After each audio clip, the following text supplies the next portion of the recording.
A la asambleísta Elizabeth Cabezas, presidenta de la Comisión de Enmiendas y ponente de este informe. Tiene la palabra la asambleísta Elizabeth Cabezas. Muchísimas gracias, señor presidente. Solamente confirmar que se me escucha, por favor. Le escuchamos, asambleísta. Gracias. Señor presidente, señoras y señores asambleístas, muy buenos días. Nos encontramos ya en la recta final de este periodo legislativo que, a pesar de todas las dificultades y la creciente desconfianza en la política, también ha tenido importantes resultados y cumplido su función vertebral en la democracia.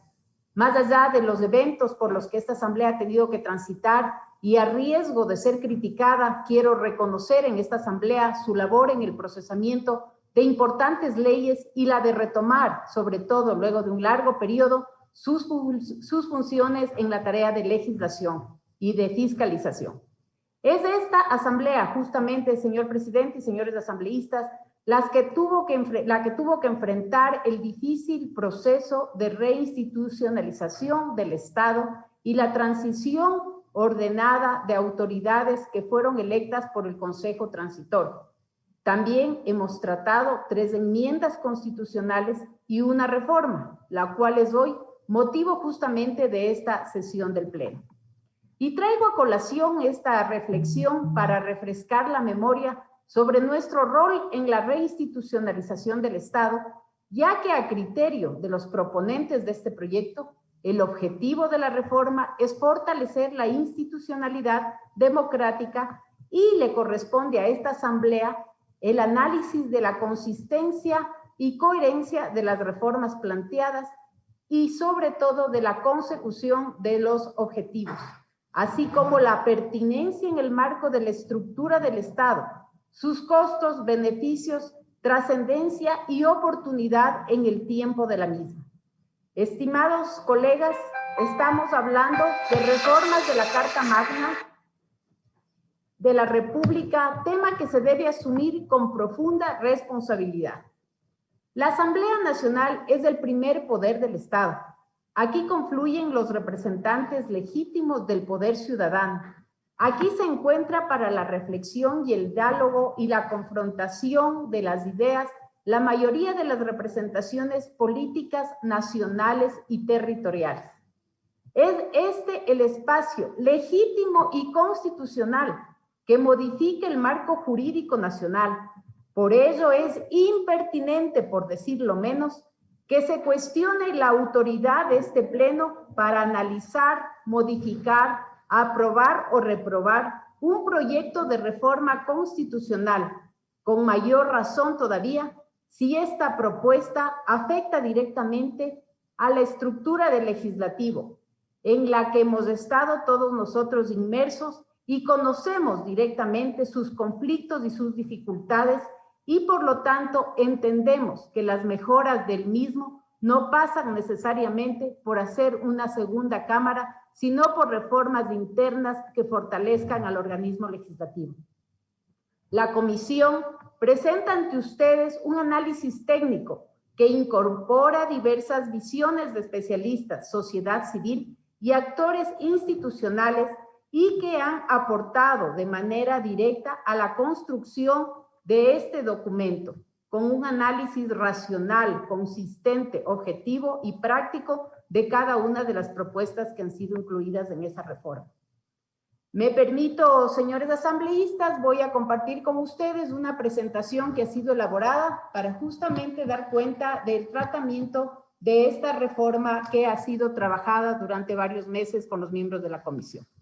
En primera instancia, señores asambleístas, quiero agradecer profundamente a quienes han sido parte de esta comisión durante todos estos meses y quienes de manera directa, con aportes activos y positivos y con continuos comentarios han ayudado a que se trabaje en este documento de manera constructiva. Gracias a todos ustedes por su presencia. Luego quiero comentar que esta es una propuesta justamente que se genera desde la ciudadanía a través del Comité por la Institucionalidad Democrática. El número de firmas que avalaron a esta propuesta es de 173.661 firmas validadas por el Consejo Nacional Electoral y que dieron paso para que la Corte Constitucional apruebe y dé paso al procedimiento de la misma. Quiero empezar justamente ratificando la importancia del rol que la Asamblea Nacional tiene en este debate.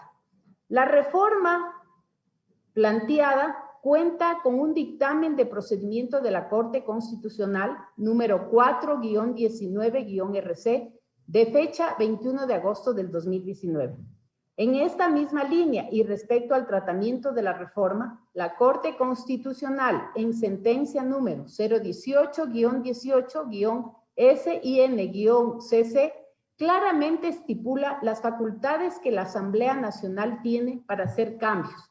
Debo coincidir hoy con varias de las intervenciones que han hecho nuestros invitados y quienes han participado durante los distintos debates al decir que la Asamblea Nacional es el máximo organismo y puede modificar el texto de la propuesta de la reforma durante los dos debates, no estando obligada a aprobar la propuesta original de forma íntegra.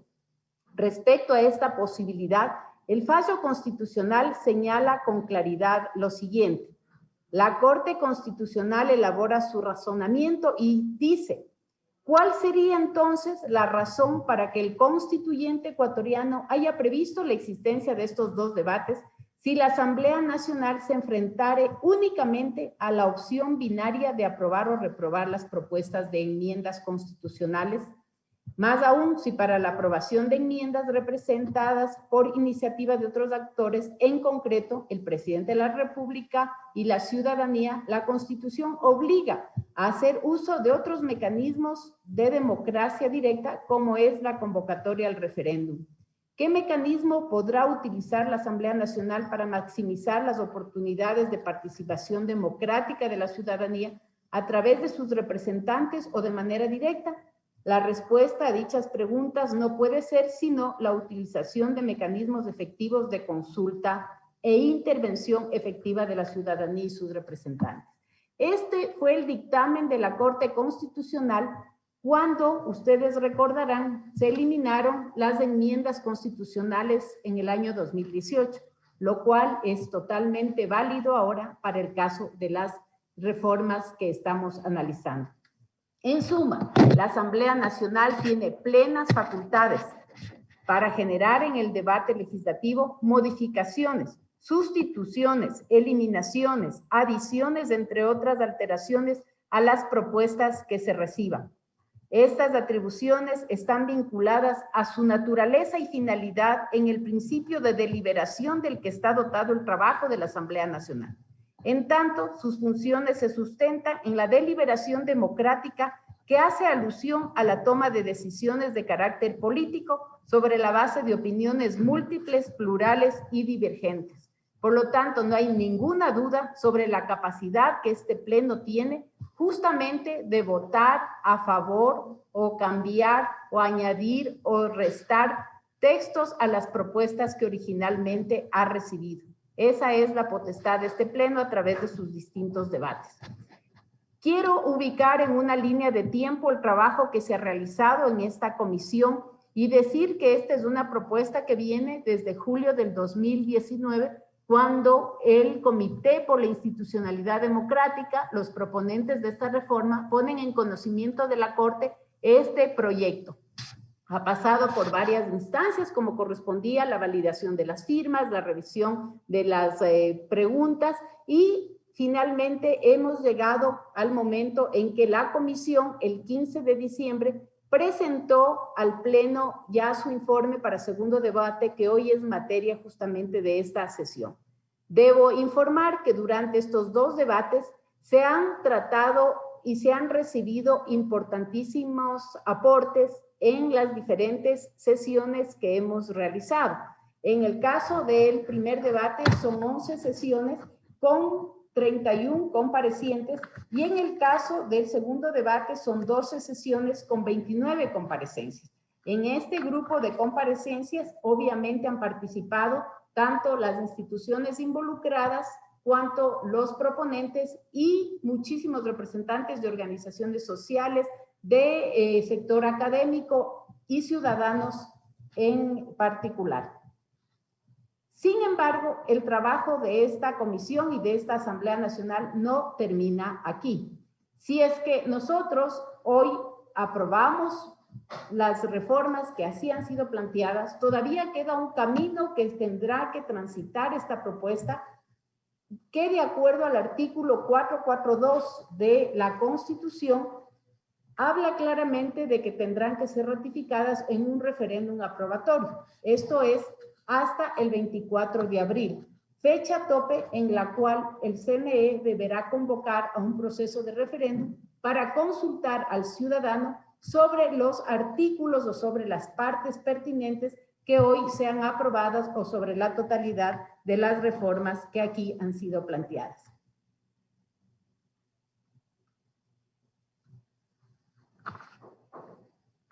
Quiero hacer énfasis y agradecer de manera particular a todos quienes han sido partícipes en este proceso de socialización. Como ya había comentado, son varios asambleístas, varios representantes de organizaciones sociales, miembros de los observatorios, grupos de varios organizaciones civiles que tratan los temas justamente políticos, academia, etcétera. Todos ellos con sus ideas a favor y en contra de cada una de las propuestas, pero que han alimentado de manera positiva este debate y sobre todo nos han dado argumentos para el informe que hoy es materia de conocimiento y análisis de parte de todos ustedes.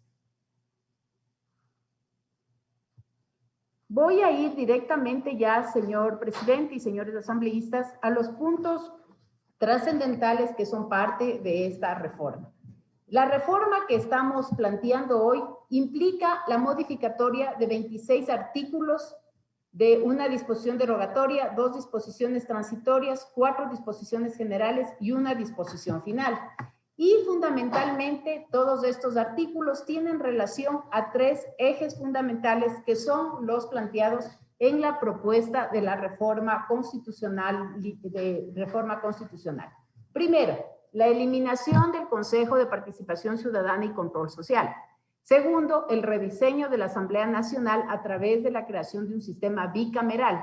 Y tercero, la autonomía de la Fiscalía General del Estado.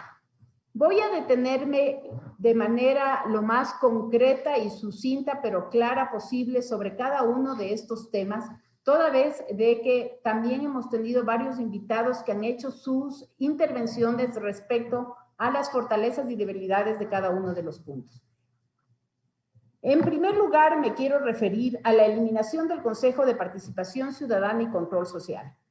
Aunque el análisis en la comisión consideró pertinente la eliminación de esta institución por las severas críticas que han tenido en su accionar, debe tomarse en cuenta que para el debate de la eliminación de este organismo, este se constituye en un órgano deliberante dentro de la función de transparencia, además de la atribución que tiene para elegir autoridades principales de las principales funciones del Estado, de elegir miembros de una serie de consejos consultivos que contemplan varias leyes y de canalizar la participación ciudadana y de control social. Es decir, no estamos hablando de un consejo de participación que solamente tiene la tarea de designación de autoridades, tiene otras tareas adicionales y entre esas la de designación de autoridades, que creo que fue la más criticada y sobre la cual prácticamente se dio el debate de su eliminación. En el momento en que este órgano se elimine, todas esas potestades y esas atribuciones deberán ser destinadas a otros organismos y traspasadas con los debidos recursos y estructuras de funcionamiento. Es importante señalar que respecto a la atribución puntual sobre la designación de autoridades, recuerden ustedes que el día 14 de enero este pleno debatió ampliamente una enmienda constitucional que habíamos planteado un año atrás, en la que específicamente se cambiaban las atribuciones de designación de autoridades, restándole esta facultad al Consejo de Participación y pasándole a la Asamblea Nacional. Sin embargo, esa enmienda fue negada por este pleno al no tener el número de votos requeridos. En este momento, lo que estamos planteando no es solamente restarle una atribución al Consejo de Participación, sino la eliminación total de esta instancia, con lo cual todas sus potestades y funciones deberán ser redistribuidas en otros órganos de la función pública. Siguiente punto es justamente sobre el sistema bicameral, el rediseño de la Asamblea Nacional a través de un sistema bicameral. Varios son los argumentos que se han esgrimido sobre la pertinencia de generar un sistema bicameral en el Ecuador. Más allá de todo lo que se ha dicho con sobradas razones y también aquellos otros argumentos que posiblemente no tengan tanto respaldo, debo yo comentar que dentro, y hacer un resumen muy sucinto de este tema, decirles que fundamentalmente los sistemas bicamerales funcionan muchísimo mejor en los países en donde su organización territorial es a través de estados federados, que no es el caso ecuatoriano. Sin embargo, en el Ecuador ya existieron 14 constituciones que contemplaban la existencia de un sistema bicameral, lo cual no fue garantía bajo ningún punto de vista de eficiencia ni de optimización en la tarea legislativa. Más allá de eso, la existencia de una segunda cámara, lo que sí generó fueron mayores tensiones entre las cámaras, lo cual derivó justamente en su eliminación y la existencia actual de una sola cámara llamada en su momento Congreso Nacional y ahora Asamblea Nacional.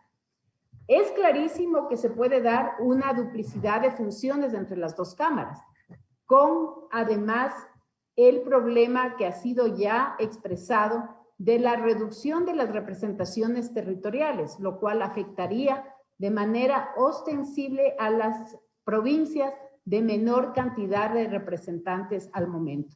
Además, en la práctica, esto sí supone un incremento de los costos en cuanto a la operación, porque se genera una creación de una Secretaría General para el Senado, se genera una creación de comisiones para los senadores, que paralelamente habrán comisiones también para los representantes en la Cámara de Representantes. Así que este tema de la Asamblea no se va a solucionar con la generación definitivamente de un sistema bicameral, sino que esto tiene que ir a un análisis, como ya se ha escuchado de varios también expertos en el tema, un análisis mucho más global de reformas en las leyes y de otro tipo de reglamentación que ayudará a que los conflictos dentro de la Asamblea Nacional se puedan ir subsanando con el tiempo.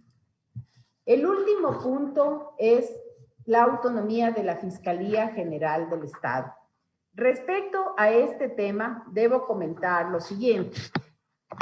Se establece que la Fiscalía General del Estado debe ser fortalecida, concepto que todos respaldamos, y a esta institución se le debe dar una mayor autonomía. Se analizó también, con el apoyo de varios especialistas y académicos, pero que para alcanzar una mayor autonomía y eficiencia no es menester que la institución se separe de la función judicial, ya que esta separación implicaría una nueva función del Estado. Por otro lado, es perfectamente viable que la Fiscalía se mantenga de forma autónoma dentro de la función judicial sin que se ponga en riesgo el cumplimiento de sus atribuciones y competencias. Tampoco resulta indispensable el cambio de denominación que ha sido planteado por los proponentes de Fiscalía General del Estado a Fiscalía General de la Nación. Adicionalmente a estos 3 puntos, quiero relevar algunos aspectos que se encontraban en la propuesta y que han sido analizados y obviamente al respecto la comisión se ha manifestado. Aquí se establecían requisitos diferenciados en cuanto a la edad entre los representantes y los aspirantes a senadores, transgrediendo con esto claramente el derecho de la participación. Además, este tema de la diferencia de edades, debo decirlo, ya fue observado en el informe de la Corte Constitucional. Además, contemplaba una duplicidad de funciones en el proceso de las leyes, tanto de la Cámara del Senado cuanto de los representantes.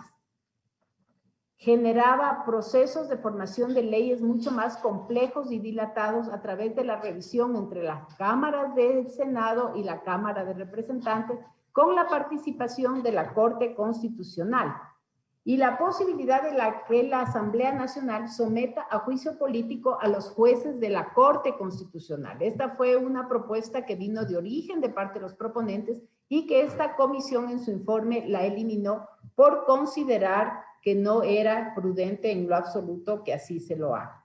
Se proponía también en la propuesta original el cambio de denominación de Fiscalía General del Estado a Fiscalía General de la Nación, generando una modificación normativa que no resulta necesaria para alcanzar el presunto objetivo planteado de la independencia de este órgano público, sino por el contrario, deriva en una alteración de carácter formal que involucraba gastos considerables e injustificados para un país que se encuentra en este momento en austeridad fiscal.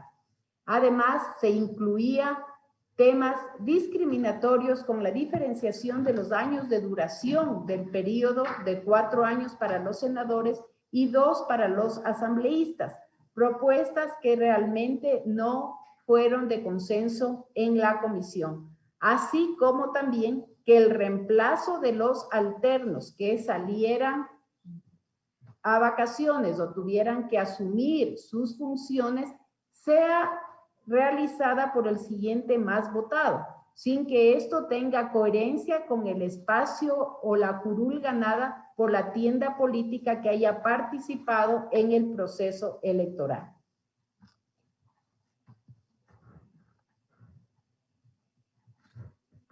Siguiendo con esta intervención, también nosotros debemos comentar que se han hecho aportes a este informe de el documento que originalmente fue recibido, como por ejemplo trabajar en la suerte de buscar una reducción en el número de asambleístas, incrementando el mecanismo de asignación de escaños de 200,000 a 300,000 en cada una de las provincias, es decir, ya no se asignará un escaño adicional por cada 200,000 habitantes en los territorios, sino a partir de 300,000 habitantes. Esto implica una reducción significativa que fue y está claramente expuesta en el informe que ustedes lo mantienen en su poder.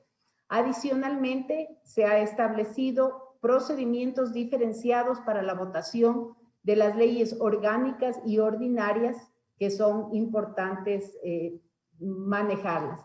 Y se sugiere también mecanismos para fortalecer la Fiscalía General del Estado y la Defensoría Pública, con lo cual no serían necesarios los cambios que este momento están siendo planteados directamente a la Constitución, sino a leyes que rigen a estas instancias y a estas instituciones.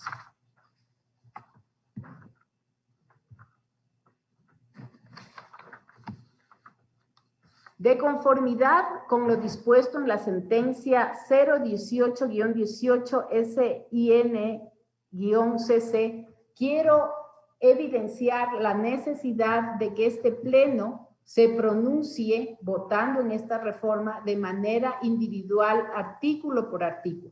Cabe resaltar que en la sentencia que está exhibida en la pantalla, claramente se determina la necesidad de que las votaciones en el Pleno de la Asamblea Nacional deben realizarse artículo por artículo y no en bloque, en observancia de los principios de rigidez y supremacía constitucional, por lo que se sugiere al Pleno de esta Asamblea esta forma de votación. No obstante, es muy importante recalcar que los artículos constitucionales cuya reforma se plantea se encuentran relacionados entre sí, por lo que, a pesar de la disposición de votación de artículo por artículo, es necesario que la Asamblea Nacional tenga en cuenta esta relación para efectos de la coherencia en cuanto a su aprobación.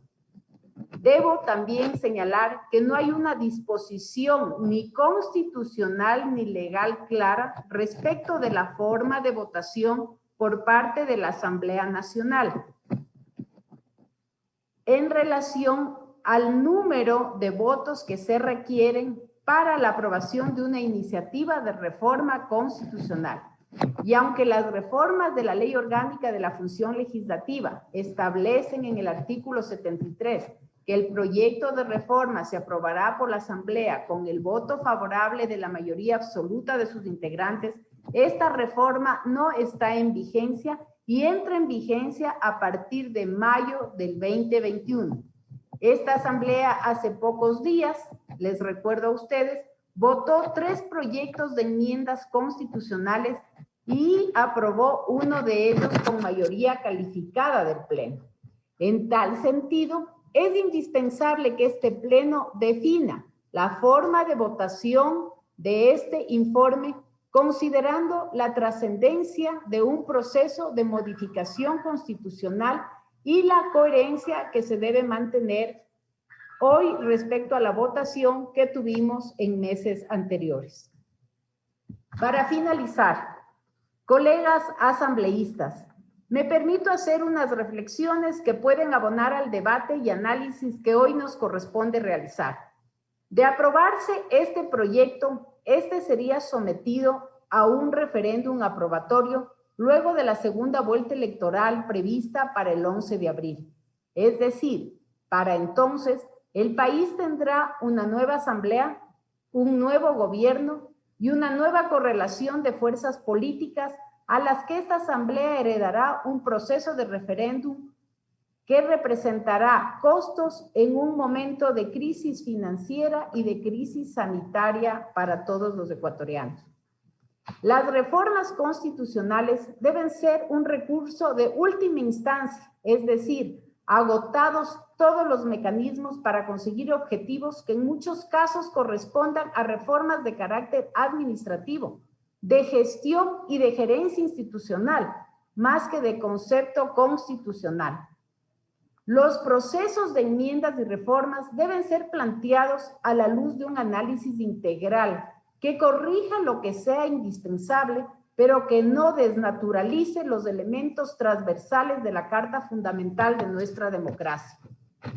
Está en nuestras manos, colegas, un análisis profundo, honesto, inteligente, trascendente, racional y no emocional sobre este proyecto de reforma constitucional, en el que primen los más altos intereses del país, más allá de los criterios individuales, de cálculos políticos o de visiones corporativas del poder y el Estado.